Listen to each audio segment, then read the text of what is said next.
இன்றைய தேவ பிரசன்னம். கர்த்தருக்கு பிரியமான தேவனுடைய பிள்ளைகளே, இந்த நாளில் இன்றைய தேவ பிரசன்னத்துக்குள் பிரவேசித்து கர்த்தருடைய வேத வசனங்களை நாம் தியானிப்போம். ஆமென். சங்கீதம் 52 அதிகாரம் 8-9 வசனங்களை நாம் வாசிக்க கேட்போம். ஆமென்.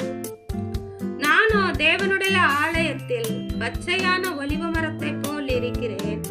தேவனுடைய கிருபையை என்றென்றைக்கும் நம்பி இருக்கிறேன். நீரே இதை செய்தீர் என்று உம்மை என்றென்றைக்கும் துதித்து உமது நாமத்திற்கு காத்திருப்பேன். உம்முடைய பரிசுத்தவான்களுக்கு முன்பாக அது நலமாயிருக்கிறது.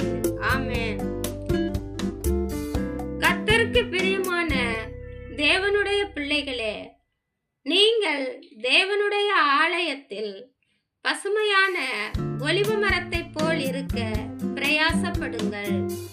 தேவன் உங்கள் மேல் இரக்கமாய் இருக்கிறார். ஆமென். அவருடைய கிருபை உங்களுக்கு சொந்தமாய் இருக்கும்படியாக கர்த்தர் மேல் அன்பு செலுத்துங்கள். ஆமென்.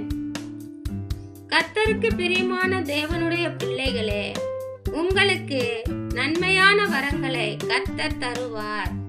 உன் ஜீவனுள்ள நாளெல்லாம் நன்மையும் கிருபையும் உன்னை தொடரும் என்று கர்த்தர் சொல்லுகிறார். ஆமென்.